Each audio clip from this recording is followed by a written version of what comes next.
السلام علیکم۔ اسلامی ادوار چینل پہ آپ سب کو خوش آمدید۔ آج میں آپ کے لیے شمشیر بے نیام کی 17ویں ایپیسوڈ لے کے آیا ہوں، تو چلیے آئیے شروع کرتے ہیں۔ اس کی تائید میں کچھ آوازیں اٹھیں، ایسی دلیلیں دی گئیں جنہیں رسول اللہ صلی اللہ علیہ وآلہ وسلم نے اس لیے قبول کر لیا کہ یہ اکثریت کی آواز تھی۔ آپ صلی اللہ علیہ وآلہ وسلم نے اپنے ایلچی کو دوبارہ غطفان اور اینیا کے پاس نہ بھیجا، لیکن آپ صلی اللہ علیہ وآلہ وسلم نے سب پر واضح کر دیا کہ تدبر اور حکمت عملی کے بغیر محاصرہ نہیں توڑا جا سکے گا۔ خدا حق پرستوں کے ساتھ تھا۔ رسول کریم صلی اللہ علیہ وآلہ وسلم نے اپنے اللہ سے مدد مانگی، جو ایک انسان کے روپ میں آپ صلی اللہ علیہ وآلہ وسلم کے سامنے آ گئی۔ یہ تھے نعیم رضی اللہ عنہ بن مسعود۔ ان کا تعلق غطفان کے قبیلے کے ساتھ تھا۔ نعیم رضی اللہ عنہ سرکردہ شخصیت تھے۔ خدا نے انہیں غیر معمولی دماغ عطا کیا تھا۔ 3 اہم قبیلوں قریش، غطفان اور بنو قریظہ پر ان کا اثر و رسوخ تھا۔ ایک روز نعیم رضی اللہ عنہ جو قبیلہ غطفان میں تھے، مدینہ میں رسول خدا صلی اللہ علیہ وآلہ وسلم کے سامنے آن کھڑے ہوئے۔ خدا کی قسم، تو قبیلہ غیر کا ہے۔ رسول اللہ صلی اللہ علیہ وآلہ وسلم نے فرمایا، تو ہم میں سے نہیں، تو یہاں کیسے آ گیا ہے؟ میں آپ میں سے ہوں۔ نعیم رضی اللہ عنہ نے کہا، مدینہ میں گواہ موجود ہیں، میں نے در پردہ اسلام قبول کر لیا تھا۔ اپنے قبیلے کے ساتھ اسی مقصد کے لیے آیا تھا کہ آپ صلی اللہ علیہ وآلہ وسلم کے حضور حاضر ہو جاؤں گا، مگر موقع نہ ملا۔ پتہ چلا کہ آپ صلی اللہ علیہ وآلہ وسلم نے میرے قبیلے کے سردار اور سالار کو قریش سے دوستی ترک کر کے واپس چلے جانے کا پیغام بھیجا تھا، اور آپ صلی اللہ علیہ وآلہ وسلم نے اس کا معاوضہ بھی بتا دیا تھا، لیکن آپ نے بات کو مزید آگے نہ بڑھایا۔ اللہ کی تجھ پر رحمت ہو۔ رسول خدا صلی اللہ علیہ وآلہ وسلم نے پوچھا، کیا تو بات کو آگے بڑھانے آیا ہے؟ نہیں، میرے اللہ کے سچے نبی صلی اللہ علیہ وآلہ وسلم، نعیم رضی اللہ عنہ نے جواب دیا، مجھے آپ صلی اللہ علیہ وآلہ وسلم ہی کے قدموں میں آنا تھا۔ اہل مدینہ پر مشکل کا وقت آن پڑا ہے، میں اپنی جان لے کر حاضر ہوا ہوں۔ یہ حضور صلی اللہ علیہ وآلہ وسلم کے اور اسلام کے شہدائیوں کے جس کام آ سکتی ہے، حضور صلی اللہ علیہ وآلہ وسلم کے قدموں میں پیش کرتا ہوں۔ اپنے لشکر میں سے چھپ چھپ کر نکلا ہوں۔ خندق میں اتر تو گیا، لیکن سنتریوں کی موجودگی میں اوپر آنا خودکشی کے برابر تھا۔ اوپر چڑھنا ویسے بھی محال تھا۔ بڑی مشکل پیش آئی۔ خدا سے آپ کے نام پر التجا کی، گڑ گڑا کر دعا مانگی۔ اللہ نے کرم کیا، سنتری آگے چلے گئے اور میں خندق پر چڑھ آیا۔ رسول اکرم صلی اللہ علیہ وآلہ وسلم کو نعیم رضی اللہ عنہ کے متعلق بتایا گیا کہ یہ کس حیثیت کی شخصیت ہے۔ رسول کریم صلی اللہ علیہ وآلہ وسلم نے ان کے ساتھ 2-4 باتیں کی تو آپ کو اندازہ ہو گیا کہ نعیم رضی اللہ عنہ اونچی سطح اور عقل کے انسان ہیں۔ آپ صلی اللہ علیہ وآلہ وسلم نے نعیم رضی اللہ عنہ کو بتایا کہ محاصرے نے جو حالات پیدا کر دیے ہیں، ان سے نکلنے کے لیے ضروری ہو گیا ہے کہ قریش کے لشکر میں جو مختلف قبائل شامل ہیں، انہیں قریش سے بدزن کیا جائے۔ اس کا طریقہ یہ ہے کہ 2-3 قبائل کے ساتھ خفیہ معاہدے کر لیے جائیں۔ یا رسول اللہ صلی اللہ علیہ وآلہ وسلم، نعیم رضی اللہ عنہ نے کہا، اگر میں یہ کام اپنے طریقے سے کر دوں تو کیا حضور صلی اللہ علیہ وآلہ وسلم مجھ پر اعتماد کریں گے؟ تجھ پر اللہ کی رحمت ہو نعیم رضی اللہ عنہ۔ رسول اللہ صلی اللہ علیہ وآلہ وسلم نے فرمایا، میں تجھے اور تیرے نیک ارادوں کو اللہ کے سپرد کرتا ہوں۔ میں واپس اپنے قبیلے میں چلا جاؤں گا۔ نعیم رضی اللہ عنہ نے کہا، لیکن یہ نہیں بتاؤں گا کہ میں مدینہ میں آیا تھا۔ یہاں سے میں کعب بن اسد کے پاس جا رہا ہوں۔ میرے اللہ کے رسول صلی اللہ علیہ وآلہ وسلم میری کامیابی کے لیے دعا فرمائیں۔ مدینہ میں رات کو پہرے بڑے سخت تھے۔ پیچھے کی طرف خندق نہیں تھی، ادھر پہاڑیوں نے قدرتی دفاع مہیا کر رکھا تھا۔ ادھر پہرہ داروں اور گشتی سنتریوں کی تعداد زیادہ رکھی گئی تھی، اور شہر کے کسی آدمی کا بھی ادھر جانا بڑا مشکل تھا۔ رسول اکرم صلی اللہ علیہ وآلہ وسلم نے نعیم رضی اللہ عنہ کے ساتھ اپنا ایک آدمی بھیج دیا تھا تاکہ کوئی سنتری انہیں روک نہ لے۔ یہ آدمی نعیم رضی اللہ عنہ کو مدینہ سے باہر تک چھوڑ کر واپس آ گیا۔ رات کا پہلا پہر تھا جب نعیم رضی اللہ عنہ بنو قریظہ کی بستی میں کعب بن اسد کے دروازے پر پہنچے۔ دروازہ غلام نے کھولا۔ تم مجھے اچھی طرح جانتے ہو نا کعب؟ نعیم رضی اللہ عنہ نے پوچھا۔ نعیم رضی اللہ عنہ بن مسعود کو کون نہیں جانتا؟ کعب نے کہا۔ غطفان کے قبیلے کو تجھ جیسے سردار پر بہت فخر ہوگا۔ کہو نعیم رضی اللہ عنہ، رات کے اس وقت میں تمہاری کیا خدمت کر سکتا ہوں؟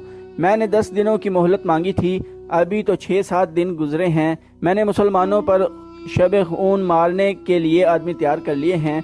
کیا تم یہی معلوم کرنے آئے ہو؟ میں اسی سلسلے میں آیا ہوں، نعیم رضی اللہ عنہ نے کہا۔ تم بیوقوف ہو کعب، تم نے قریش کے ساتھ کس بھروسے پر معاہدہ کر لیا ہے؟ مجھ سے نہ پوچھنا کہ میرے دل میں تمہاری ہمدردی کیوں پیدا ہوئی ہے۔ میں مسلمانوں کا بھی ہمدرد نہیں، لیکن کیونکہ میں مسلمان نہیں۔ تم اچھی طرح جانتے ہو میرے دل میں انسانیت کی ہمدردی ہے۔ میرے دل میں ہمدردی ہے تمہاری ان خوبصورت اور جوان بیٹیوں، بیویوں اور بہنوں کی جو مسلمانوں کی لونڈیاں بن جائیں گی۔ تم نے قریش سے بڑا خطرناک معاہدہ کر لیا ہے، لیکن اس کی ضمانت نہیں لی کہ اہل قریش تمہیں مسلمانوں سے بچا لیں گے۔ ہم نے بھی قریش کے ساتھ معاہدہ کیا ہے، لیکن کچھ ضمانت بھی لی ہے۔ کیا قریش جنگ ہار جائیں گے؟ کعب بن اسد نے پوچھا۔ وہ جنگ ہار چکے ہیں، نعیم رضی اللہ عنہ نے کہا۔ کیا یہ خندق انہیں شہر پر حملہ کرنے دے گی؟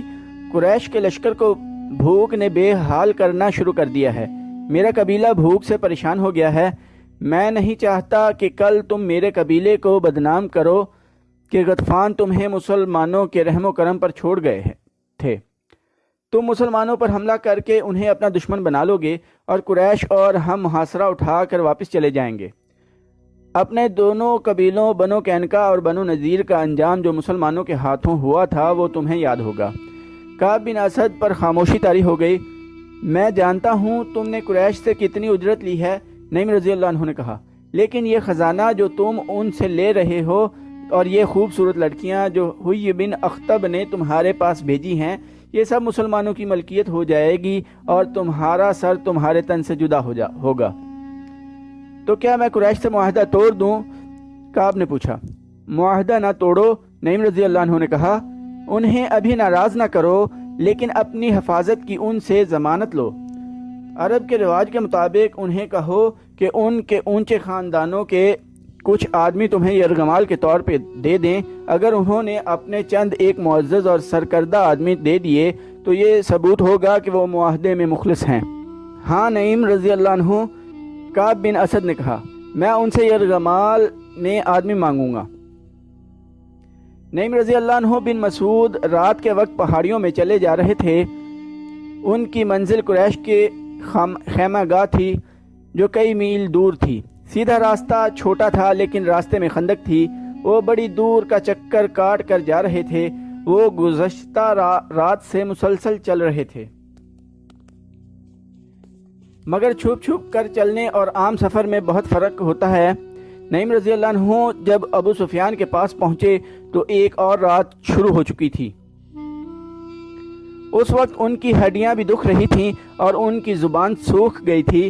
ایک ہی بار بے شمار پانی پی کر وہ بولنے کے قابل ہوئے۔ ابو سفیان نعیم رضی اللہ عنہ کی دانش مندی اور تدبر سے متاثر تھا۔ تمہاری حالت بتا رہی ہے کہ تم اپنے لشکر سے نہیں آئے۔ ابو سفیان نے نعیم رضی اللہ عنہ سے پوچھا، کہاں سے آ رہے ہو؟ بہت دور سے، نعیم رضی اللہ عنہ بن مسعود نے جواب دیا۔ جاسوسی کی ایک مہم سے آ رہا ہوں۔ تم لوگ بنو قریظہ کے ساتھ معاہدہ کر آئے ہو۔ کیا تم بھول گئے تھے کہ یہودیوں کو ہمارے ساتھ جو دلچسپی ہے وہ صرف اس لیے ہے کہ وہ اسلام کو ہمارے ہاتھوں یہیں پر ختم کروا دینا چاہتے ہیں؟ میں بنو قریظہ کے 2 دوستوں سے مل آیا ہوں اور مجھے مدینے کا بھی ایک پرانا دوست مل گیا تھا۔ مجھے پتہ چلا ہے کہ کعب بن اسد نے محمد صلی اللہ علیہ وآلہ وسلم کا ساتھ نہیں چھوڑا، بلکہ کعب نے مسلمانوں کو خوش کرنے کا ایک نیا طریقہ سوچا ہے۔ تم نے اس سے کہا کہ وہ مدینہ میں مسلمانوں پر حملے کرے۔ وہ اب تم سے قریش کے سرکردہ خاندانوں کے چند افراد یرغمال میں ضمانت کے طور پر رکھنے کے لیے مانگے گا، مگر انہیں یہ انہیں وہ مسلمانوں کے حوالے کر دے گا اور مسلمان ان افراد کو قتل کر دیں گے۔ پھر یہودی مسلمانوں کے ساتھ مل جائیں گے اور دونوں ہم پر حملہ کریں گے۔ میں تمہیں خبردار کرنے آیا ہوں کہ یہودیوں کو یرغمال میں اپنا ایک بھی آدمی نہ دینا۔ خدا کی قسم، نعیم رضی اللہ عنہ ابو سفیان نے کہا، اگر تمہاری یہ بات سچ نکلی تو میں بنو قریظہ کی بستیاں اجاڑ دوں گا۔ کعب بن اسد کی لاش کو میں اپنے گھوڑے کے پیچھے باندھ کر گھسیٹتا ہوا مکہ لے جاؤں گا۔ اس نے کیا سوچ کر ہمیں دھوکہ دینے کی کوشش کی ہے؟ اس کی سوچ پر آپ نے شراب اور حسین لڑکیوں کا طلیسم طاری کر دیا ہے۔ نعیم رضی اللہ عنہ بن مسعود نے کہا، کیا شراب اور عورت کسی کے دل میں خلوص اور دیانتداری رہنے دیتی ہے؟ اسے شراب اور عورت کس نے دی ہے؟ ابو سفیان نے کہا، کیا بدبخت کعب اتنی سی بات نہیں سمجھ سکا کہ میں نے اس کے ساتھ جو معاہدہ کیا ہے اس میں اس کی قوم اور اس کے مذہب کا تحفظ ہے؟ اگر محمد صلی اللہ علیہ وآلہ وسلم کا مذہب اسی طرح پھیلتا چلا گیا تو یہودیت ختم ہو جائے گی۔ تم یہودیوں کو ابھی تک نہیں سمجھ سکے، نعیم رضی اللہ عنہ نے کہا۔ وہ اپنے دشمن پر بھی ظاہر نہیں ہونے دیتے کہ وہ اس کے دشمن ہیں۔ حوی بن اخطب بھی یہودی ہے، اس نے تمہاری طرف سے کعب کو شراب کا نصف مٹکا اور 2 نہایت حسین لڑکیاں دی ہیں۔ میں جب کعب سے ملا وہ شراب میں بدمست تھا اور دونوں لڑکیاں نیم برہنہ حالت میں اس کے پاس تھیں۔ اس نے بدمستی کے عالم میں مجھے کہا کہ وہ اہل قریش کو انگلیوں پر نچا رہا ہے۔ نعیم رضی اللہ عنہ ابو سفیان نے تلوار کے دستے پر ہاتھ مار کر کہا، میں مدینہ سے محاصرہ اٹھا کر بنو قریظہ کی نسل ختم کر دوں گا۔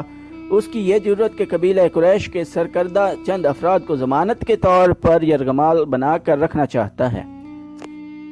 تمہیں اتنا نہیں بھڑکنا چاہیے ابو سفیان، نعیم رضی اللہ عنہ نے کہا۔ ٹھنڈے دل سے سوچو اور فیصلہ کر لو کہ کعب کو تم ایک بھی آدمی یرغمال میں نہیں دو گے۔ میں فیصلہ کر چکا ہوں، ابو سفیان نے کہا۔ کیا تم اہل مدینہ کی کوئی خبر دے سکتے ہو؟ وہ کس حال میں ہیں؟ وہ کب تک بھوک برداشت کریں گے؟ نعیم رضی اللہ عنہ بن مسعود کو ابو سفیان کے پاؤں اکھاڑنے کا موقع مل گیا۔ میں حیران ہوں ابو سفیان، نعیم رضی اللہ عنہ نے کہا، کہ اہل مدینہ خوش اور مطمئن ہیں۔ وہاں بھوک کے کوئی آثار نہیں، خوراک کی کمی ضرور ہے، لیکن اہل مدینہ کا جوش اور جذبہ ایسا ہے جیسے انہیں خوراک کی ضرورت ہی نہیں۔ اس کا مطلب یہ ہوا کہ ہمارے محاصرے کا ان پر کوئی اثر نہیں ہوا؟ ابو سفیان نے کہا، بالکل نہیں۔ نعیم رضی اللہ عنہ بن مسعود نے کہا، ان پر محاصرے کا یہ اثر ہے کہ وہ جوش و خروش سے پھٹے جا رہے ہیں۔ ہمارے یہودی جاسوس ہمیں بتا رہے ہیں کہ مدینہ میں خوراک تقریباً ختم ہو چکی ہے۔ ابو سفیان نے ذرا پریشان ہو کر کہا، وہ جھوٹ بولتے ہیں۔ نعیم رضی اللہ عنہ نے اسے اور زیادہ پریشان کرنے کے لیے کہا، میں تمہیں پھر کہتا ہوں کہ یہودیوں پر بھروسہ نہ کرنا، یہ بتا کر کہ مسلمانوں کی حالت اچھی نہیں۔ وہ تمہیں اکسا رہے ہیں کہ تم مسلمانوں کو کمزور سمجھ کر کہیں سے خندق عبور کر لو اور مدینہ پر حملہ کر دو۔ وہ اہل قریش اور میرے قبیلے غطفان کو مسلمانوں کے ہاتھوں تباہ کرانا چاہتے ہیں۔ میں ان کی نیت معلوم کر لیتا ہوں، ابو سفیان نے کہا اور اپنے غلام کو آواز دی، اکرمہ اور خالد کو بلا لاؤ۔ ابو سفیان نے غلام سے کہا۔ نعیم رضی اللہ عنہ بن مسعود یہ کہہ کر چلے گئے، میں اپنے سردار غطفان کو خبردار کرنے جا رہا ہوں۔ تو دوستو، آج کے ایپیسوڈ یہیں ختم کرتے ہیں۔ چینل کو سبسکرائب کرنا نہ بھولیے گا، لائک، شیئر اور کمنٹ بھی کر دیجئے گا۔ ٹائم دینے کے لیے شکریہ۔ اللہ حافظ۔